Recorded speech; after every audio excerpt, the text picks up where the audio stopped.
You think I'm a dinosaur? Well, then maybe it's time you learn that we're the ones who survived for a reason. I said those words to my son, Daniel, the day he told me I was outdated, that I didn't belong in the fast-paced world we live in. He was frustrated with me for not keeping up, but he had no idea how much I had sacrificed to get here. I'm Margaret Langley, and this is the story of how I was pushed to the edge of everything I had worked for, and how I found the strength to rise, reclaim my life, and prove them all wrong. Don't forget to subscribe to the channel for more powerful stories like this one. They told me I was a dinosaur. At first, I thought they were joking.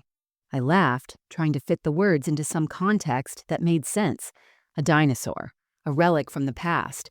But then the younger guy, the one who'd just come in with the latest buzzwords on his lips and that eager look in his eyes, said it again. His voice, all snark and self-assuredness, cut through the air like a blade. You know, Margaret, you're kind of a dinosaur when it comes to this stuff. It's all about innovation now, not, whatever you're doing. I froze. The room felt smaller, like the walls were pressing in on me, holding me there, making me confront what he'd just said. A dinosaur. I looked around. Everyone was nodding. They were all waiting for me to laugh it off, to be the good sport, the one who wasn't bothered by such an offhanded comment. But I wasn't laughing. Instead, I felt something inside me crack. It was like an old dam finally giving way. Years of experience, years of wisdom, all the work I'd done to carve a place in this world, they just didn't matter anymore. To them, I was ancient, a fossil. I had always been proud of the work I did, proud of the legacy I had built, proud of being the one people relied on. But now, in the eyes of these bright-eyed, flashy newcomers, I was nothing but a burden. The room fell silent. The air felt thick, oppressive. The laughter that had filled the space moments ago was now replaced by a strange stillness, as if they were all waiting for me to defend myself. But I didn't. I didn't defend myself. Instead, I smiled. Not the warm, genuine smile I used to greet people with, but a smile that tasted bitter, like the last remnants of a dream I couldn't quite wake up from. I could feel my heart beating a little faster in my chest, and my hands, though I tried to steady them, began to shake. "You're right," I said, my voice calm.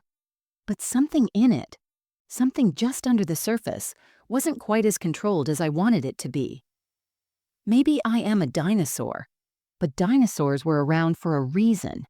They survived. No one said anything after that. The conversation moved on, the focus shifting away from me, but I could feel it. I could feel the weight of their eyes on me, the weight of their judgment. Yet I was the outdated one now, the one who was no longer needed. I left the meeting and went straight to my desk, pretending to focus on the endless emails piling up in front of me. But I wasn't really seeing the words on the screen. All I could hear in my mind was that one word: dinosaur. I thought about the years I had spent building this career, the sacrifices I had made, the long nights, the missed family events, the compromises I had made just to get here.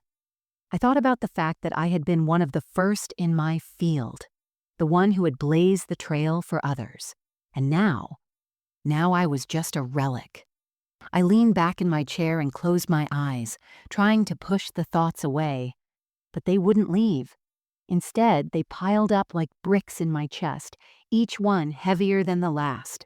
Dinosaur. The word echoed in my head, louder and louder.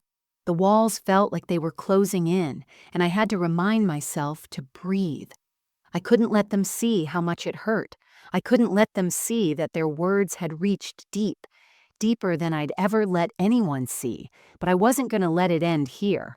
I wasn't going to be erased. I wasn't a dinosaur. Number dinosaurs died out because they couldn't adapt, but I was still here, wasn't I? I had survived. I didn't know what my next move would be, but I wasn't going to let them define me.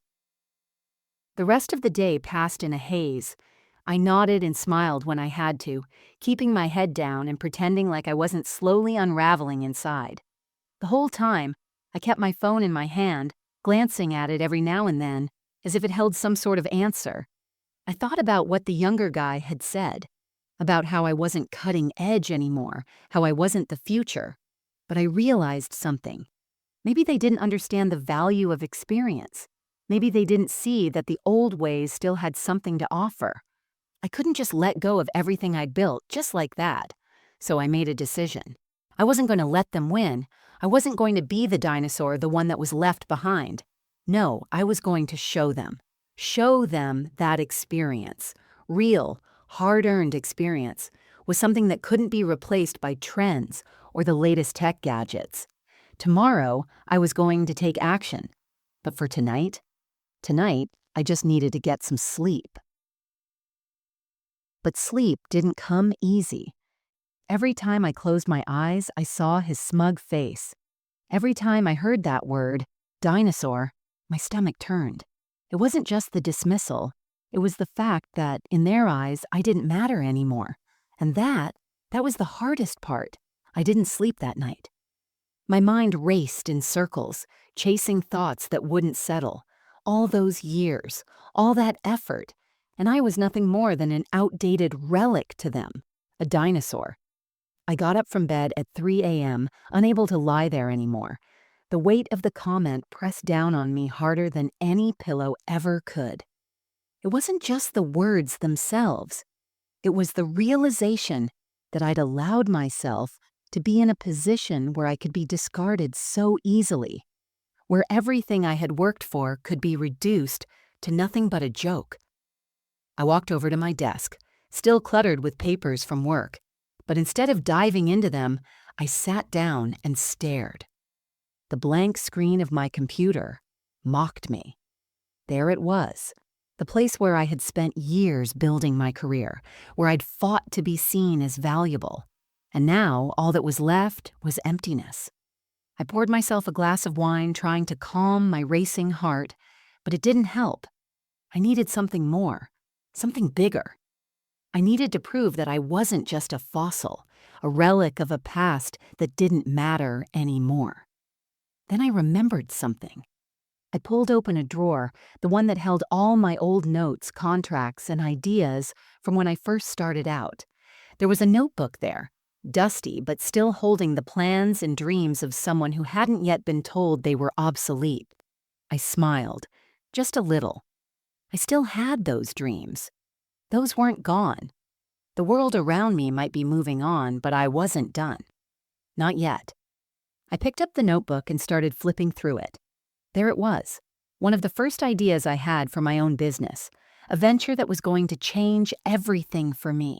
It was bold, risky, but it had potential. I had put it on hold years ago, thinking I had to stay in my job, thinking I had to play by their rules. Well, screw that. It was time to start over.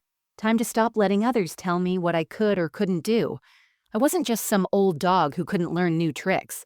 I was someone who had the wisdom, the experience, and the drive to do something new. I had a vision, one that was uniquely mine. And maybe, just maybe, that vision was exactly what this world needed. Something different, something fresh, but with roots in the past. I set the notebook down and opened up my laptop, starting a new file. This was it. I was going to make it happen. But there was one thing I needed to do first. I picked up my phone and dialed the number I'd been avoiding all day, the one I had put off calling because I didn't want to confront the reality of it. I had to sell it. Hello? The voice on the other end sounded surprised, like they hadn't expected me to call. I didn't care. Hi, this is Margaret Langley, I said, my voice steady despite the nerves gnawing at my insides. I'm calling to sell, all of it. There was a pause. I could hear the confusion in their voice as they tried to process what I was saying. Sell? They asked. Yes. I'm selling everything, I confirmed, my grip tightening on the phone. The business, the contracts, everything I've built. I'm done. Another long pause. They didn't get it yet. But I wasn't waiting for their approval. I wasn't asking for permission anymore.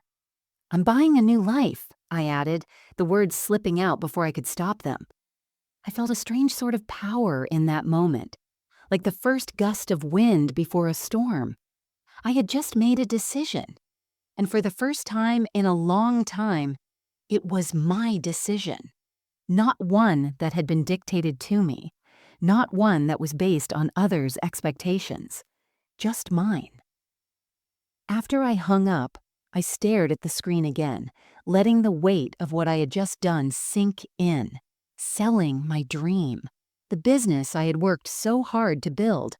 But something about it felt right, as if I had just taken the first step towards something new, something better. I could already feel the shift in the air. It wasn't just about money anymore. It wasn't about pleasing others or fitting into their mold. It was about creating something that was mine, something that would allow me to grow again. I stood up and went to the window. The city outside looked the same as it always did, buzzing with life and movement, people rushing to and fro, chasing after their own dreams. But this time, I didn't feel small. I didn't feel like an outsider in my own world. For the first time in years, I felt like I was on the verge of something huge. I stayed up until the early hours, writing out plans, setting goals, mapping out everything I needed to do. The excitement that had been buried for so long started to rise in me, like a wave crashing against the shore. This was it, the new beginning. But I wasn't just going to do this for myself. I was going to prove them all wrong. The ones who thought I was irrelevant. The ones who saw me as a dinosaur. They were about to find out how wrong they were. The next morning, I woke up early. I didn't need an alarm. There was a fire inside me, and it was burning brighter than it had in years. I knew today was going to be different. Today, I wasn't just going to sit and wait for things to happen. I was going to make them happen. I had sold everything, the business, the contracts, the whole damn empire I had spent years building. And with that money, I was going to buy myself a new life. One that was mine, free of expectations, free of others' definitions of who I should be. I threw on some comfortable clothes, grabbed my phone, and made the first call. "Hi, Karen, it's Margaret," I said, trying to sound casual, but I could feel the pulse of anticipation in my veins. "I need you to clear my calendar for the next few weeks. I'm going to take some time off. I'm going to focus on something new." There was a moment of silence on the other end. I could hear the gears turning in Karen's head, wondering if I was having some kind of midlife crisis. But I wasn't. This wasn't a crisis. This was a reinvention. "Are you sure, Margaret?" she asked, cautious. "I mean, everything's been so steady. You've worked hard to get here." "Yeah, I've worked hard, but not for me," I said, my voice firm. "It's time I worked for myself." She didn't say anything else. I hung up before I could second-guess myself. I could already feel the weight lifting off my shoulders. It was like I had just unshackled myself from the expectations of the world. I wasn't going to be someone's backup plan anymore. I wasn't going to be the person who quietly faded into the background. I was going to create something new. I drove to the nearest coffee shop. The air outside was crisp. The kind of crisp that makes you feel like the world is on the edge of something great. I sat down at a table by the window, sipping my coffee and watching the people outside, each of them caught up in their own race, their own little worlds. But for the first time in a long time, I didn't feel like I was missing out on something. I wasn't running after someone else's dream anymore. I was about to make my own. I pulled out my phone and opened my email. There it was. An offer I had received years ago, one I had ignored at the time. A chance to collaborate on a project I believed in, a chance to do something that was my idea, my passion. The email had gotten buried, lost in the shuffle of everything I thought I had to do. But now it was the only thing that mattered. I clicked the reply button. My fingers hesitated for a moment. But then, before I could think twice, I typed, "I'm in. Let's do this. Margaret Langley." That was it. The moment I hit send, I felt a sense of relief, of excitement, of something I hadn't felt in years. I wasn't just taking a chance, I was making a choice, and it was mine to make. By the time I got home, the email had already bounced back with a response. Great, looking forward to working with you. Let's meet next week to iron out the details. I smiled to myself as I read it. This was it. This was the first step in what was going to be my new life. I walked around my house, looking at the familiar dusty corners, the worn-out furniture, the space I had lived in for so long. It had all been part of the life I thought I was supposed to live, but now it felt like it was time for a change. I packed up a few things, nothing that was too sentimental. I didn't need reminders of a past that was no longer mine. The past few years had been a blur, but now I could see everything clearly. All those moments I had thought were failures, all those times I had questioned whether I was good enough or whether I was doing the right thing, they weren't failures at all. They were lessons. Lessons that had led me here, to this moment, to the person I was about to become. I grabbed my phone and made a few more calls. I reached out to old friends, mentors, people who had once believed in me. One of them answered almost immediately. Margaret? It's been a while. Everything okay? The voice on the other end was warm, familiar. Yeah, I replied, my tone light but full of purpose. Everything's more than okay. I'm about to do something crazy, but I need your advice. The next few hours were a whirlwind. I talked to people who had seen me struggle, seen me fail and succeed in equal measure. They encouraged me, reminded me of the things I had forgotten about myself, the things that had made me successful in the first place. You've always had the drive, Margaret, one of them said. Now it's time to channel that energy into something that's truly yours. You've got this. By the time I sat down to dinner, I felt like a different person. The person who had been scared to change, scared to take risks. She was gone. In her place was someone new, someone who knew her worth and wasn't afraid to fight for it. I picked up the phone again, sending a text to my assistant. I'm done. I'm starting fresh. Get the word out. The words felt like a weight lifted off my chest. They were simple, direct, but they carried so much meaning. I looked out the window again, the night sky stretching wide above me. The stars were dim, but I could see them. The city felt alive with possibility, and for the first time in a long time, I felt like I was truly a part of it. Tomorrow would be the beginning, and this time, it was on my terms. Part 4. The hard truth. The next few days were a blur of meetings, calls, and decisions. I was moving at a speed I hadn't allowed myself in years. Every step I took felt like I was breaking free from chains I hadn't realized I'd been wearing. I had no time to second-guess myself, no room for self-doubt.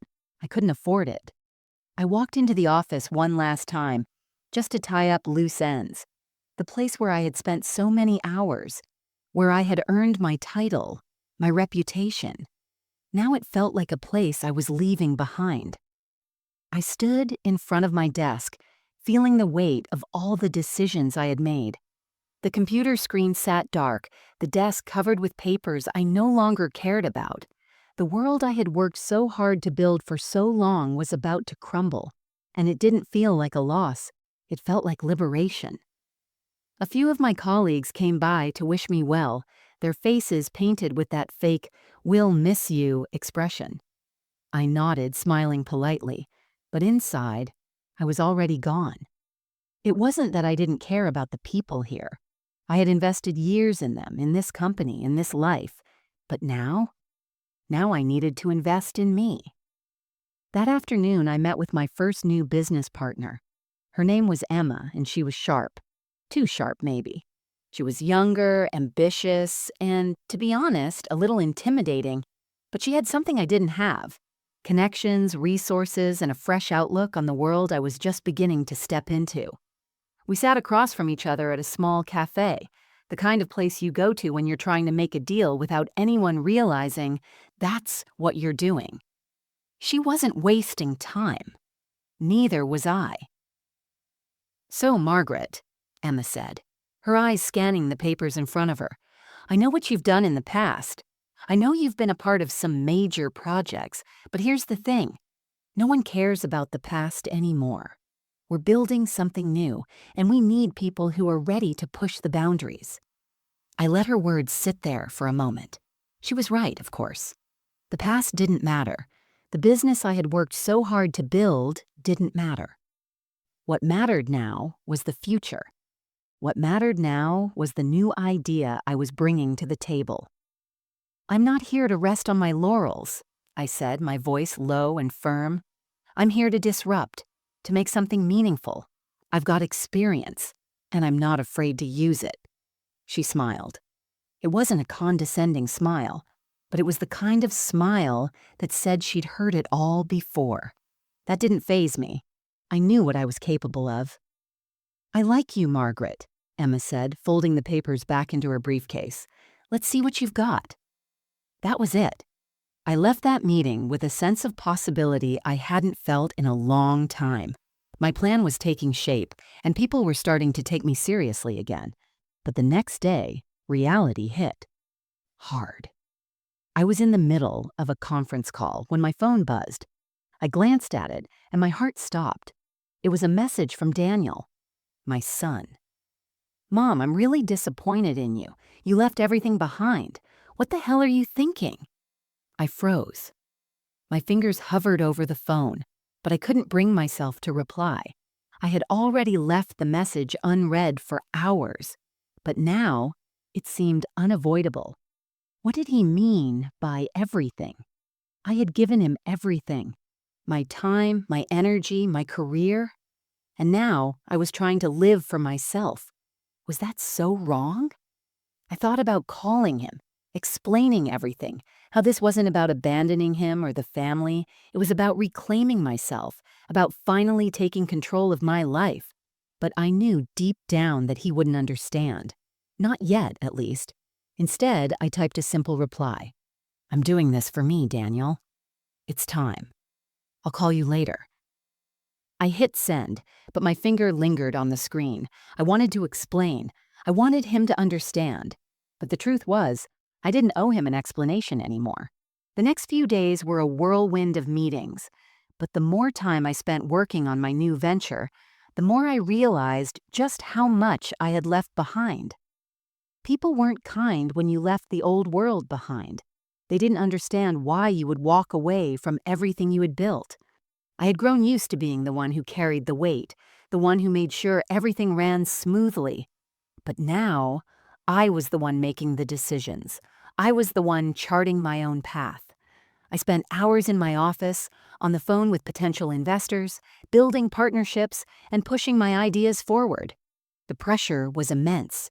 Every decision felt like it was a make-or-break moment, and sometimes I found myself questioning if I had made the right call. But then I thought about the alternative, staying in that safe, familiar place, being the dinosaur in a world that didn't have room for me anymore. Was that what I really wanted? Was that the life I had spent so many years working for? It wasn't. I stood up, walked over to the window, and stared out at the city below. It was buzzing with energy, people chasing their own dreams. And for the first time in a long time, I felt like I belonged in that world. The phone buzzed again, and I almost ignored it, but then I saw the name. It was Daniel. I hesitated, but then I answered. Mom? His voice was soft, hesitant. Can we talk? I let out a breath I hadn't realized I'd been holding. Of course. What's going on? There was a long pause. I could hear him fidgeting on the other end. I don't get it, he said finally. I don't understand why you're doing this. You had everything. You had it all. I let him speak, letting the words hang in the air. And then I finally said what I had been holding in for so long. I had everything except myself, Daniel. I had to let it go. The conversation with Daniel didn't go how I thought it would. The anger, the confusion in his voice, it echoed in my mind for hours after we hung up. I had thought he would understand. I had hoped he would. but that hope slowly faded with each passing minute. In the days that followed, I kept going. I had no choice. I couldn't afford to let self-doubt creep in again. I had moved forward, and I had a mission now, a goal, a new life to create. I had always been the one people turned to for solutions, for answers, and now I had to turn that strength inward. I had poured everything into others, into Daniel, into work, into being what everyone else needed me to be. But now I was building something that only mattered to me. And maybe that was selfish. But in that selfishness, I had found something I hadn't realized I had lost: power. I was sitting at my desk reviewing contracts and blueprints for the new venture when my phone buzzed again. Another message from Daniel. "You've ruined everything. I don't know what you're trying to prove, but you're not thinking about anyone else." The words stung, but I didn't react right away. Instead, I stared at the screen, letting the hurt wash over me. I could feel the old instincts kicking in, the urge to apologize, to explain, to make things right. But I couldn't. Not this time. Instead, I set the phone down and returned to my work. Days passed. The pressure of building something new was immense, and I often found myself pushing too hard. There were moments of doubt, moments when I asked myself if this was the right thing. Was I truly doing the right thing? Was it too late for me to start over? But every time those thoughts started to take root, I would remind myself of one simple truth. I was still here. I was still moving, still breathing, still fighting. And that meant I wasn't done. I had pushed myself for so long to be everything for everyone else. And now I had to learn how to be something for myself. One morning, I woke up to a text from Emma. "I've got good news. We've secured the first round of funding. You're officially in business." I let out a breath I didn't know I was holding. The weight of it all finally hit me. The fear, the uncertainty, the loneliness. It was all worth it. I had done it. I had made the leap, and now I was standing at the edge of something new, something bigger than I could have imagined. But the truth was, the hardest part was still to come. I stepped into the office of my new business. The space was small, but it was mine. My idea, my creation. No one could take that away from me. I glanced around, taking in the new surroundings, the white walls, the sleek desk, the energy in the air. I could feel it in my bones. This was real. This was happening, and it was mine. I was ready for the work, for the long hours, for the grind. I was ready to prove that I could make this succeed. But more than that, I was ready to prove to myself that I could still be a force in this world. That afternoon, I met with a new partner, a potential client who had been recommended by one of Emma's colleagues. His name was David, and he was everything I thought I would never deal with in this new chapter of my life. He was sharp, calculating, and a little too eager to get me on board with his vision. But there was something about him that rubbed me the wrong way. He wanted me for my experience, but it was clear he didn't see me as an equal. He saw me as a resource, a tool to help him get what he wanted. "You know, Margaret," he said, leaning back in his chair, a smirk playing at the edge of his lips. "You have a lot of experience. I think you could really help us grow if you're willing to just let go of some of your old methods and, adapt to how things are done now." My stomach churned. I could feel the old Margaret, the one who used to bend, who used to compromise, screaming inside me, begging me to just let it slide. But I couldn't.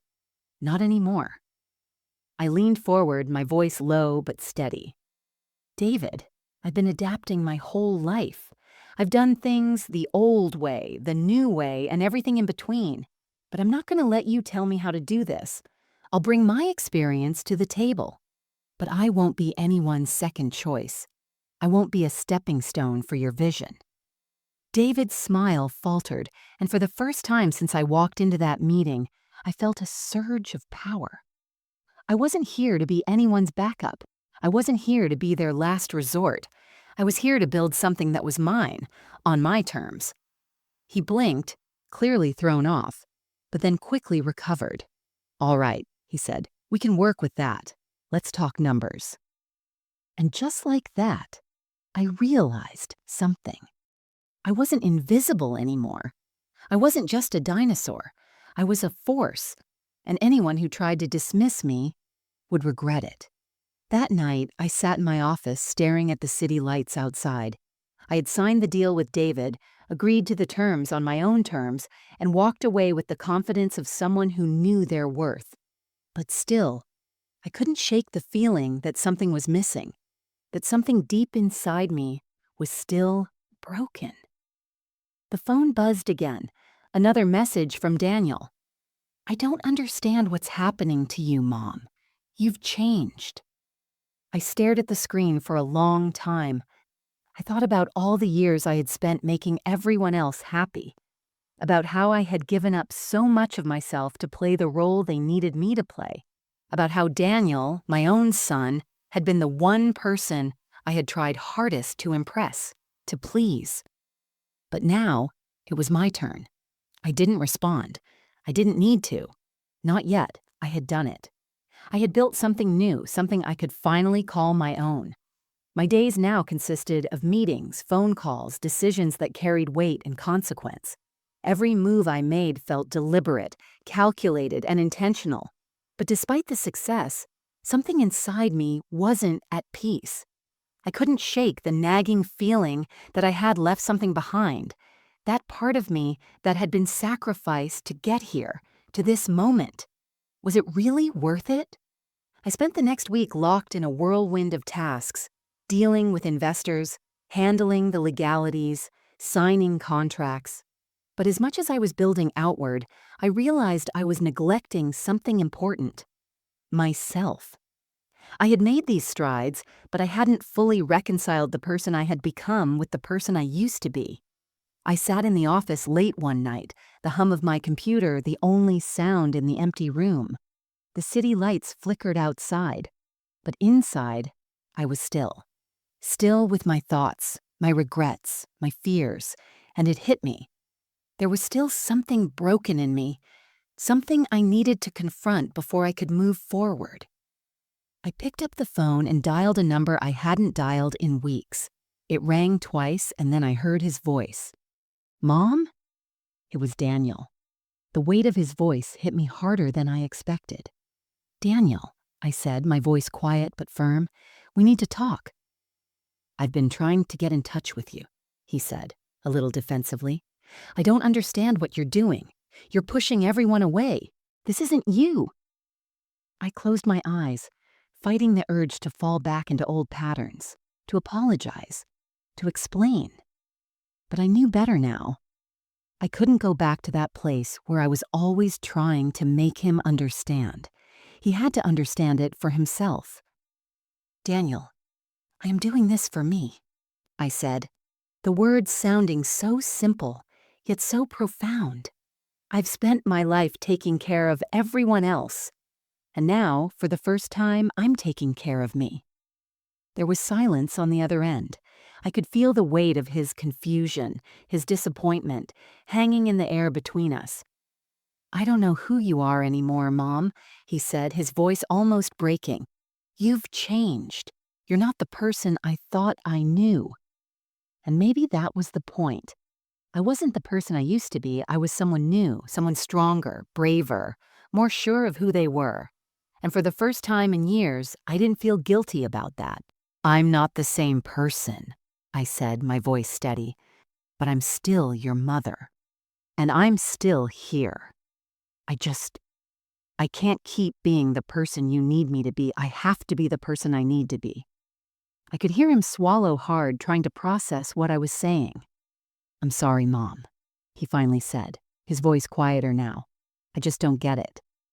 "I know," I said, "but someday you will." We hung up after that, and for the first time in a long time, I didn't feel the weight of guilt crushing me. I didn't feel like I had to apologize for living my own life. The following week was a blur of progress. My business was taking off in ways I hadn't imagined. I was getting calls from high-profile clients, the kind I had only dreamed about working with. But despite all this success, I still felt that ache, the one that wouldn't go away. One night, I was sitting in my office reviewing the numbers when I noticed a message from an old friend. Her name was Claire, and she was someone I hadn't spoken to in years. I had met her back when I was starting out, someone who had believed in me when I didn't even believe in myself. "Hey, Margaret, I saw your business is booming and I just wanted to say congrats. We should catch up sometime. You're doing great things, but don't forget about the people who supported you when you needed it."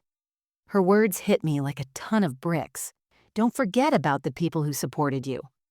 I hadn't realized how much I had cut myself off from the people who had once been my lifeline. In my rush to create something new, I had left behind the very connections that had once made me feel human. I grabbed my phone and sent Claire a message. "Let's meet up. I've missed you." I needed to reconnect with the people who mattered. I had been so focused on moving forward that I had forgotten to look back and remember where I had come from. The next day, Claire and I sat down at a small cafe, the kind of place that smelled like old coffee and fresh pastries. We sat across from each other, both of us a little older, a little wiser, but still the same people we had been all those years ago. "You know," Claire said, after we'd caught up on the usual stuff, work, life, all the little things that filled the space between people. "I've been following your journey, Margaret, and I have to admit, I'm amazed. You really did it. You built something all on your own." I smiled, but it wasn't a smile of pride. It was a smile of relief. Finally, someone who understood. Finally, someone who saw me for who I was, not who I had been. "I had to," I said, my voice softer now. "I had to do this for myself." "You know, Margaret," she continued, her voice gentle but full of meaning, "it's not just about the business. It's about who you are when you strip everything else away. You found yourself again. That's the real success." And for the first time, I realized she was right. It wasn't just about the success, the money, the new venture. It was about reclaiming who I was. It was about not letting anyone, not even my own son, define me by their expectations. I had done it. I had reclaimed myself. Later that night, I sat in my office, the city lights flickering outside, and I reflected on how far I had come. There was still a long road ahead, but now it was my road. I was no longer running on someone else's path. I was walking my own. And for the first time in years, I wasn't afraid. I wasn't afraid of what would come next, because I knew one thing for certain. I was finally living for me. Weeks passed, and I settled into this new rhythm. The business was flourishing. Clients were impressed, and every day felt like a new victory. But the real win, it was the sense of control I finally had over my own life. No more playing the background. No more doing things for others to feel validated. I was finally doing things for me. I woke up every morning with purpose, energized by the work ahead. My team had grown, and I was making decisions that mattered, not just in a business sense, but in a personal one. I was no longer apologizing for my choices. I didn't feel the need to justify my every move. I was moving forward at my own pace, on my own terms. But still, in the quiet of the night, I couldn't shake the feeling that something was missing. Something was still out of reach. I sat in my office one evening, watching the soft glow of the city lights below, when I received a text from Emma. "I need to talk. Call me when you can." I felt a wave of unease. Emma had been a key player in my business, someone who had believed in me from the start, but there was something in her message that felt off. I dialed her number immediately. "Margaret," she said, her voice tight, "we've got a problem. The investors, they're starting to get nervous. They think the market is shifting and they're questioning the direction we're going. They want to pull back on their funding." My stomach dropped. I'd known this could happen. The world of business was a high-stakes game, and I had only just started building my empire. "Emma, what's the solution?" I asked, my voice calm but with an edge of worry beneath it. We need a new strategy, something big, something that will show them we're not just riding a trend, that we have staying power. I didn't say anything for a moment. The weight of her words sank in. All right, I finally said, my voice steady. Let's figure this out. The call ended, and I sat there staring at the phone in my hand. The pressure was on, but I wasn't going to let it break me. This was what I had worked for, to be in control, to make the tough calls when things got difficult, to stand up when the world tried to knock me down. The next few days were filled with brainstorming, meetings, and decisions. I worked late, poring over data, analyzing trends, and connecting with my team to come up with a plan. The old Margaret would have panicked, would have crumbled under the weight of uncertainty. But not now. I wasn't just a survivor, I was a fighter. By the end of the week, I had a new strategy.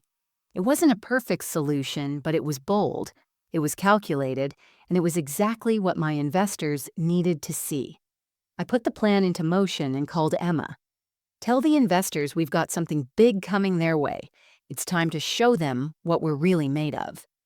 She didn't hesitate. I knew you'd figure it out. The next few weeks were a whirlwind. I spent every waking moment refining the new direction, pushing my team to deliver at a level we hadn't reached before. The pressure was immense, but I thrived under it. I wasn't just doing this for the investors or for the business. I was doing this for myself. And then came the moment I had been working toward, the investors' meeting. I walked into the conference room, my heart pounding in my chest. The room was filled with the familiar faces of the people who had put their money into my venture. Their expectations were high, and I wasn't sure how they would react, but I didn't flinch. I stood in front of them, cool and confident, and presented my new strategy. I laid out the risks, the potential rewards, and the roadmap for the future. When I finished, there was a silence in the room. I could feel their eyes on me, waiting to see if I had delivered. "Well, Margaret," one of the investors said, his voice skeptical, "this is a bold move, but I think you're onto something here. Let's give it a shot." I felt a weight lift off my shoulders. They weren't just backing my business, they were backing me. It wasn't just about numbers or data anymore, it was about trust, and for the first time, I felt like I had earned it. That night, I sat in my office again, the city lights twinkling outside, and for the first time in a long while, I felt at peace. I had done it. The new strategy was approved, and my business was on the right path. But then, as I sat there in the silence, my phone buzzed again. It was Daniel. "I think I finally get it, Mom. I'm sorry for everything I said. I see now that you're doing this for yourself, and that's the only way it should be." I let the words sit there for a moment, letting the meaning of them sink in. I typed a response. "Thank you, Daniel. I'm glad you understand. I've been doing this for me, but I'll always be here for you. You're my son." And that was it. A small but significant step in the right direction. Maybe Daniel and I would never see eye to eye on everything, but at least for once, we were both finding our own paths. I closed my office for the night and walked out, feeling the cool night air against my skin.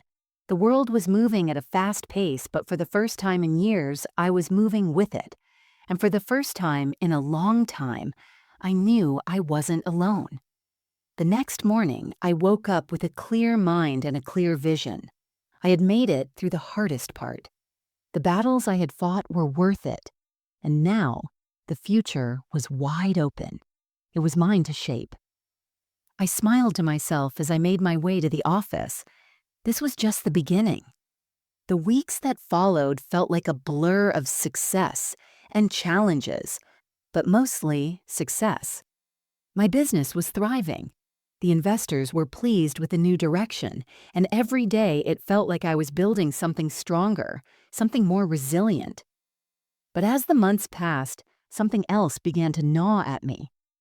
Daniel. I hadn't heard from him much since our last conversation. The text he sent had been a small breakthrough, but it didn't feel like enough. The silence between us was growing, and it felt like the weight of everything was still lingering. I had stepped into a new chapter of my life, but he wasn't in it. Not fully. I kept thinking about the version of myself that had been wrapped up in his world, the version that had always been there, always ready to give, always ready to sacrifice. But now, that woman was gone. She was no longer the one who needed to explain herself, to apologize for wanting something more. But deep down, I couldn't shake the feeling that maybe, just maybe, there was more I needed to do, more that I needed to say. It was a Friday afternoon when I decided to call him. I'd put it off long enough, trying to convince myself that I was doing just fine on my own. But the truth was, I missed him. I missed the version of our relationship where I wasn't just mom or the person who had paid for everything. I missed the moments when we just connected, without the tension, without the expectation. I dialed his number, holding my breath as it rang. My heart thudded in my chest. "Hello?" Daniel's voice answered, and it was a mix of surprise and wariness. I could almost feel him bracing for something. "Hey, it's me," I said, trying to sound casual, but there was a crack in my voice I couldn't hide. "How have you been?" There was a long pause before he spoke. "I've been okay, I guess. I've been thinking about everything, Mom." I felt a small sigh of relief. At least he was open to talking. "I know you've been upset," I said, "and I understand. I know you don't understand all of this, but I need you to know that I'm doing this because it's what's right for me." I know," he said quickly. It's hard for me to see you so distant, so different."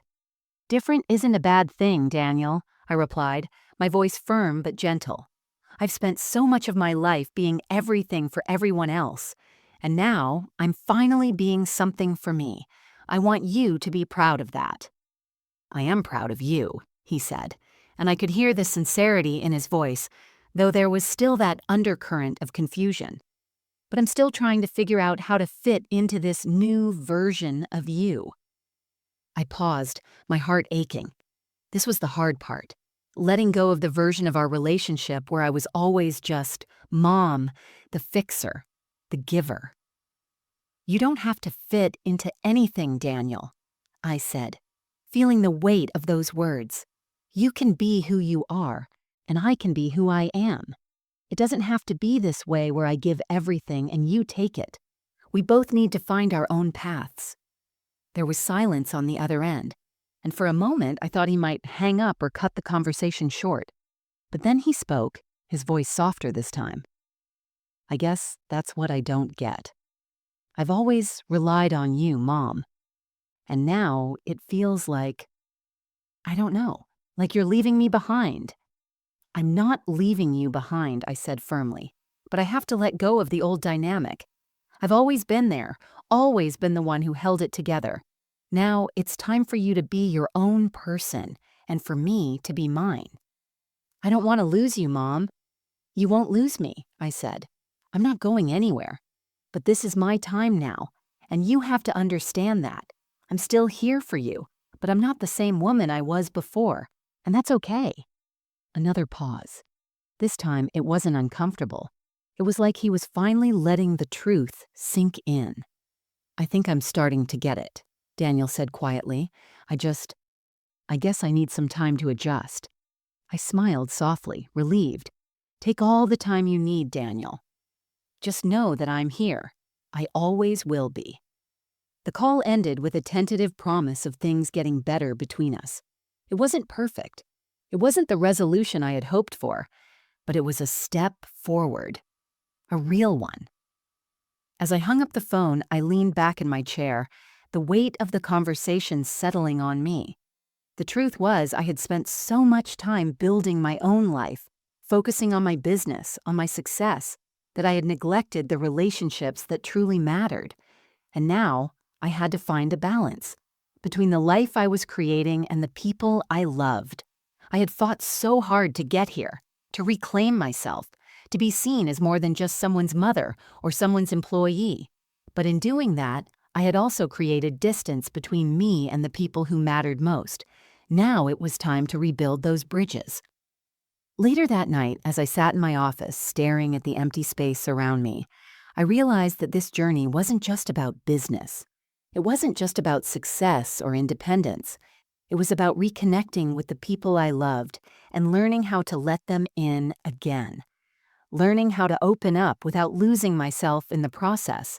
I wasn't just building a business. I was building a life that was mine, but that also included the people I cared about. And for the first time, I felt like I was finally getting it all right. The days started to blur together. My business was growing at a rate I hadn't even anticipated. And while that should have been all I focused on, something inside me kept pulling me back to my relationships. My phone buzzed more than it ever had with calls from clients, partners, and friends. But there was one call I hadn't made yet, the one to Daniel, the one I was dreading. It had been 2 weeks since our last conversation. We hadn't talked much after that, and the silence was starting to feel heavier than ever. I had promised him that things would be better, that he would understand, but I could feel it. He still wasn't sure, and I wasn't sure either. I had spent so long trying to break free, trying to find myself, but now I was realizing how much of myself was still tied to him, to our past. I couldn't keep avoiding it. I needed to confront it, and him. It was a Saturday morning when I finally dialed his number again. The phone rang twice before he picked up. I could hear the hesitance in his voice. Mom. I swallowed hard, trying to steady my nerves. Hey, Daniel, I think we need to talk again. Are you sure? I mean, last time, I don't know, it felt like you were telling me that you were moving on, that you didn't need me the way you used to. Daniel, I said, trying to keep my voice calm, I'm not moving on from you, but I am moving on from the way things were. I need you to understand that. I don't know what you mean, he replied, his voice tight with confusion. You're not the same person anymore, and I don't know if I can handle this new version of you. I felt a pang in my chest, but I didn't let it stop me. I'm not asking you to handle anything, Daniel. I'm just asking you to respect that I need to be different now. I need to be me, not just mom or the person who takes care of everything. I get it, he said, but I could hear the doubt in his voice. But why does it feel like you're pushing me away? I paused. Because I have to. I need to figure out who I am now, Daniel, not just as your mom, but as me. As a woman who has her own dreams, her own goals, and her own life to live. I don't know if I can do this, he whispered. I'm not asking you to do anything, Daniel. I'm asking you to let me grow, and for the first time in my life, I'm asking you to let me take care of me. You've got to let me go. There was a long silence on the other end. My heart beat loudly in my chest as I waited for him to speak. I think I'm starting to get it, Mom. But it's hard, he said, his voice cracking. I know, I replied softly. It's hard for me, too. The call ended, and I sat there in the quiet, the weight of the conversation sinking in. I didn't know if that was the breakthrough we needed, but I knew I couldn't keep living in the past. I couldn't keep trying to fix everything. I had to give him the space to grow, just like I was giving myself that space. But I also had to be honest with myself. Letting go of the past, of the role I had played in Daniel's life, was harder than I had imagined. It felt like I was losing part of myself, the person who had always been there for him, the person who had put aside her own dreams, her own needs to make sure he had everything he wanted. And yet, as painful as it was, I couldn't deny that it was the right thing. It was time for him to become his own person, just like it was time for me to do the same. The next day, I sat at my desk, the familiar hum of the office surrounding me. But today, it felt different. I wasn't just working for the sake of work anymore. I wasn't pushing myself for someone else. I was doing it for me. I glanced at the stack of papers on my desk, contracts, invoices, plans for the future, but my mind wasn't fully on them. My thoughts kept returning to the same question: what was the cost of all this? I had the business, I had the freedom, but what had I given up in the process? I picked up my phone and scrolled through old photos. There were pictures of Daniel and me when he was young, photos of birthdays, vacations, family events. The memories felt bittersweet now. The little boy in those pictures was someone I no longer recognized. The man he had become didn't need me in the same way, and I had to learn to live with that, but something else was there too. In those memories, in those photos, there was love. There was always love. I set my phone down and exhaled deeply. The business was thriving, and I had a future ahead of me. But the relationship with Daniel was still hanging in the balance. I wasn't sure how it would play out, but I knew one thing for certain. I was finally living my life for me. Later that evening, as I was leaving the office, I got a message from Emma. She had been one of the first people to believe in me, to trust in what I could do, and I couldn't help but feel grateful for her. "We've got another opportunity coming in, bigger than the last one. Ready for the next step?" I smiled to myself. This was it. This was the chance to really push things forward. I texted her back, "I'm ready. Let's make it happen."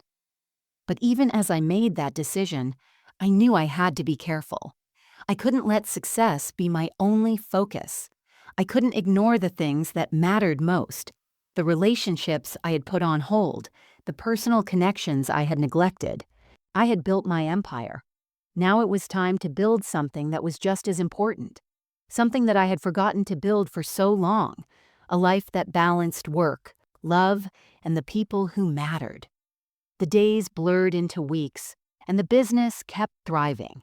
There were moments of overwhelming success, but also moments of doubt, moments where I questioned if I was truly where I was meant to be. Every victory felt important, but nothing felt as fulfilling as the quiet moments of peace that followed. I had worked so hard for this life where I called the shots, where I wasn't defined by anyone else's expectations. I wasn't just the mom. I wasn't just the one who gave everything. I was Margaret Langley, a woman who had fought her way back to herself. But success, as sweet as it was, didn't fill all the empty spaces. It was a Monday afternoon when I received a call from Daniel. I had been waiting for it, though I hadn't known how long I would have to wait. I answered quickly, my heart racing. "Hey, Mom," Daniel said, his voice warm but hesitant. "Can we talk?" I smiled, feeling the weight of the moment press down on me. "Of course, Daniel. What's up?" I think I owe you an apology," he said, and I could hear the sincerity in his voice. "For everything. I've been so angry. I didn't understand why you were doing what you were doing, but I get it now." The words were like a balm to my soul. "You don't owe me an apology, Daniel. We're both just figuring things out. I get it." There was a pause. "I don't think I realized how much you'd given up to make sure I had everything. I took that for granted. But I see now. I see what you've done for yourself. And I want you to know that I'm proud of you, Mom. I don't think I ever told you that." I let out a breath I didn't realize I'd been holding. "Thank you, Daniel. That means more to me than you know. I want to be part of your new life, Mom. I want to be there for you like you've been there for me." I closed my eyes, the tears threatening to spill over. It wasn't just an apology. It wasn't just words. It was the first step toward understanding, the first step toward rebuilding what had been broken. Over the next few weeks, Daniel and I started to rebuild our relationship. Slowly but surely, the space between us shrank. He came to my office, saw the work I had built, and began to understand that I wasn't just doing my own thing. I was building something important, something worth fighting for. And slowly, I began to realize that it wasn't just about the business, the success, or the power. It was about the relationships that mattered, the people who saw me, not as Mom, but as Margaret, as a woman with a story that was still being written. One evening, I sat down at my desk, my phone buzzing with more work than I could keep up with. But for the first time in a while, it didn't feel overwhelming. I had a team I could rely on, a business that was flourishing, and a sense of fulfillment that was more than just financial. But then, something unexpected happened. The door to my office opened, and in walked Daniel. His face lit up when he saw me, and he walked straight to my desk. "I was thinking," he said, sitting down across from me, "maybe we could go out to dinner tonight. Just the two of us." I smiled, feeling that warmth again, that connection I had missed for so long. "I'd like that." It wasn't perfect. We weren't magically back to where we had been before everything had changed, but we were starting to find our way back to each other.